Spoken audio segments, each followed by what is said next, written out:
আসসালামু আলাইকুম, this is Tarikul Islam on second in front of you.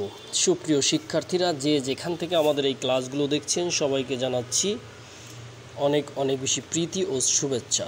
আজকের এই চমৎকার সেশনটিতে আপনাদের সকলকে ওয়েলকাম করছি। আশা করছি ধৈর্য ধরে আমার সঙ্গে থাকলে এই সেশনটি থেকে আপনি স্পোকেনের অনেক গুরুত্বপূর্ণ কিছু জানতে চলেছেন। তাহলে চলুন আগে শুরু করি। Late get start. I must be careful, আমি অবশ্যই যত্নবান হব। আই মাস্ট বি কেয়ারফুল, আমি অবশ্যই যত্নবান হব। আপনাকে একটা কথা বলে রাখি, সেটি হচ্ছে অবশ্যই আপনি যে কোনো ভাষা বা যে কোনো বিষয় যদি দক্ষতা অর্জন করতে চান, আপনাকে একটা স্ট্র্যাটেজি অর্থাৎ একটা কৌশল অবলম্বন করতে হবে। আপনি প্রতিটা কাজের ভিতরে যখন কৌশল অবলম্বন করবেন, আপনার কাজটা কিন্তু 50% সহজ হয়ে যাবে। এটি আপনারা যারা এসএসসি ইন্টারমিডিয়েট দিয়েছেন, প্যাসেজে দেখবেন একটা স্ট্র্যাটেজি নামে একটা প্যাসেজ রয়েছে, যেখানে 50% নির্ভর করে আপনার কৌশলের উপর পরীক্ষার সর্বোচ্চ নাম্বার তোলা এবং পাস মার্ক অথবা লেটার নাম্বার তোলার যে বিষয়, সেটি কিন্তু বইয়ের ভিতরেই দেওয়া রয়েছে যে আপনার কৌশল অবলম্বন করতে হবে। আপনি যা জানেন সেটা যদি কৌশলের সাথে অ্যান্সার করতে না পারেন, তাহলে কিন্তু আপনি সেখানে আপনার কাঙ্ক্ষিত ফলাফল পাবেন না। তো এই জন্য কৌশলটা খুবই ইম্পর্টেন্ট।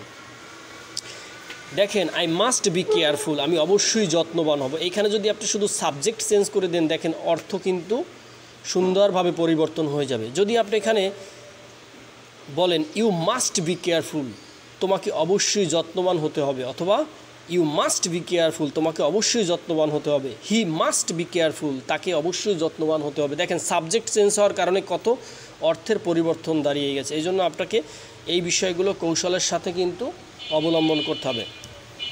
তাহলে চলুন নিচের সেন্টেন্সটা দেখি। You can be an ideal doctor. আমরা দেখব অনেক জায়গায় লেখা থাকে, স্কুল কলেজ অথবা ভার্সিটির উপরে কিন্তু ব্যানারে লেখা থাকে আইডিয়াল স্কুল অ্যান্ড কলেজ। এটা আপনারা শুনে থাকবেন, এটা চমৎকার কিছু স্কুল কলেজের নাম রয়েছে। আইডিয়াল মানে আদর্শবান। হ্যাঁ, তাহলে ইউ ক্যান, তুমি হতে পারো, ইউ ক্যান বি, তুমি হতে পারো অ্যান আইডিয়াল ডক্টর। আইডিয়াল ডক্টরের পূর্বে কেন অ্যান বসেছে আমরা জানি। এ ই আই ও ইউ, ওই 5টি ভাওয়ালের পূর্বে অ্যান বসে। তাহলে আইডিয়াল একটি এমন একটি শব্দ যার পূর্বে অ্যান বসেছে। আমরা মনে রাখবো এই ভাওয়ালের পূর্বে অ্যান বসাতে হয়, এই জন্য কিন্তু অ্যান বসেছে। তাহলে you can be an ideal doctor, তুমি একজন আদর্শবান ডাক্তার হতে পারো।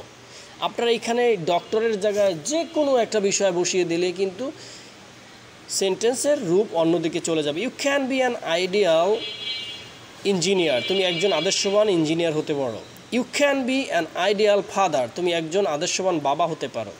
যাই হোক সুপ্রিয় শিক্ষার্থীরা, এখানে যে সেন্টেন্সগুলো রয়েছে সেগুলোই আপনি ভালোভাবে চর্চা করবেন, তাহলেই হয়ে যাবে ইনশাল্লাহ। You could be fluent in English, তুমি ইংরেজিতে বাকপটু হতে পারো। You could be fluent in English, তুমি ইংরেজিতে বাকপটু হতে পারতে, অর্থাৎ তুমি ইংরেজিতে খুবই দক্ষ এবং কি পারদর্শী হতে পারতে, এটা বোঝানো হয়েছে। মে হচ্ছে এমন একটি শব্দ যেখানে আপনার সর্বোচ্চ ভদ্রতা এবং সম্মানের সাথে এই মেটি ব্যবহার করা হয়। I may be an entrepreneur, আমি একজন উদ্যোক্তা হতে পারি। এটা আপনি বিনয়ের সাথে কাউকে বলছেন যে I may be an entrepreneur অর্থ উদ্যোক্তা, আমি একজন উদ্যোক্তা হতেও পারি। আপনি আমাকে যাই বলেন না কেন, আমি একজন উদ্যোক্তা হতে পারি। You have to be optimistic অর্থ আশাবাদী, তোমাকে আশাবাদী হতে হবে। বিকজ তুমি যেহেতু একজন স্টুডেন্ট, তোমাকে আশাবাদী হতে হবে। আমি ডক্টর হব, ইঞ্জিনিয়ার হব, পুলিশ হব, আমি বড় অফিসার হব, লয়ার হব, হ্যাঁ আমি ইঞ্জিনিয়ার হব, প্রকৌশলী হব। মানে আপনি আশাবাদীর ইংলিশটা হচ্ছে optimistic. You have to be optimistic, তোমাকে আশাবাদী হতে হবে বিকজ তুমি একজন ছাত্র। Okay, I had to be a BCS cadre, আমি একজন বিসিএস ক্যাডার হতে পারতাম। এখানে দেখেন এই হ্যাডটা কিন্তু পারতাম অর্থে, মানে আপনি হননি, হতে পারতেন বাট আপনি হননি। I had to be a BCS cadre, আমি একজন বিসিএস ক্যাডার হতে পারতাম। চমৎকার কিছু কথা রয়েছে যেটা ক্লাসের শেষে বলবো, আশা করছি ধৈর্য ধরে সাথে থাকবেন। Okay, you need to be a conscious about career, conscious মানে সচেতন। হ্যাঁ, ইউ নিড তোমার প্রয়োজন অথবা আপনার প্রয়োজন কি, বি কনসিয়াস অ্যাবাউট ক্যারিয়ার, আপনার প্রয়োজন অথবা দরকার। নিড টু মানে দরকার, হ্যাঁ বা প্রয়োজন। আপনার অবশ্যই বা তোমাকে কেরিয়ার সম্পর্কে সচেতন হতে হবে। বা সচেতন হওয়া দরকার। তাহলে আমি আবারও বলছি, you need to be conscious about career. তোমার কেরিয়ার সম্পর্কে সচেতন হওয়া দরকার। সুপ্রিয় শিক্ষার্থীরা, যেটা আমি বরাবর বলে থাকি, আজকেও সেটি বলছি, সেটি হচ্ছে ইংলিশ শিখলেই যে আপনি খুব মেধাবী হয়ে যাবেন বা ইংলিশ যে শিক্ষিত ব্যক্তিরাই বলতে পারে, বিষয়টা কিন্তু একদমই এরকম না।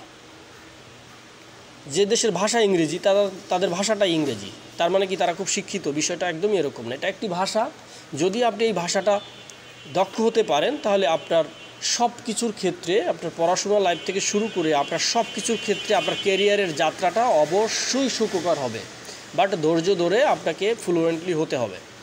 এজন্য আপনাকে টাইম মেনটেন করে প্রতিদিন প্র্যাকটিস করতে হবে। অল্প হোক, তবু আপনি প্রতিদিন প্র্যাকটিস করবেন। আর যেটা আমি আপনাকে বলি, আপনি শুধু যে এই ইংলিশ ভাষাটা শিখে যে আপনার কেরিয়ারকে সফলতা দিতে পারবেন অথবা সফল হবেন, বিষয়টি এরকম না। আপনি যেখানে যে অবস্থায় যে সেক্টরে আসেন না কেন, সেই বিষয়টাই আপনি দক্ষতা অর্জন করুন ধীরে ধীরে। বাট আপনি you have to focus your career, because career is very very important for our life. আপনার যদি একটা সুন্দর কেরিয়ার না থাকে, আপনি দেখবেন সব জায়গা থেকে আপনি কিন্তু কী হবেন, প্রতারিত হবেন, আপনি ঠকে যাবেন, আপনাকে অবহেলার চোখে দেখা হবে। সো এটা আপনার জন্য, একজন ছাত্র হিসাবে আপনার জন্য এটা খুবই ইম্পর্ট্যান্ট যে কেরিয়ারকে ডেভেলপ করতে হলে আপনাকে অবশ্যই আপনার সব দিক থেকে সচেতন হতে হবে। আর প্রতিদিন আপনি 1 ঘন্টা করে প্র্যাকটিস করেন, দেখবেন ইনশাল্লাহ আপনি 2, 3, 4, 5 সর্বোচ্চ 6 মাসের ভিতরে আপনি একজন ফ্লুয়েন্টলি স্পিকার হতে পারবেন। আর এটার জন্য ভয়, লজ্জা, শরম এগুলো কিন্তু রাখা যাবে না। আজকের ক্লাসটা একটু লম্বা হচ্ছে, ধৈর্য ধরে সাথে থাকুন, অনেক কিছু জানতে পারবেন। এই বিষয়গুলোকে আপনি যত তাড়াতাড়ি নিতে পারবেন, ততই কিন্তু আপনি একজন দক্ষ স্পিকার হয়ে উঠতে পারবেন। এটা খুবই ইম্পর্ট্যান্ট যে ইংলিশ ভাষাটা এখন আধুনিক পৃথিবীতে জানাটা খুবই জরুরি।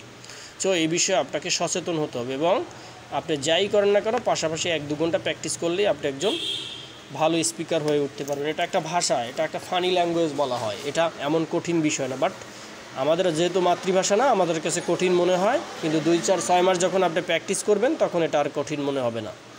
সবাই ভালো থাকবেন, সুস্থ থাকবেন। আর অবশ্যই আপনাকে এটা বলবো, কমেন্ট করে যে কোনো মতামত আমাদেরকে জানাতে পারেন, আর ফলো দিয়ে রাখবেন যাতে আপনারা এই ক্লাসগুলো পেতে পারেন।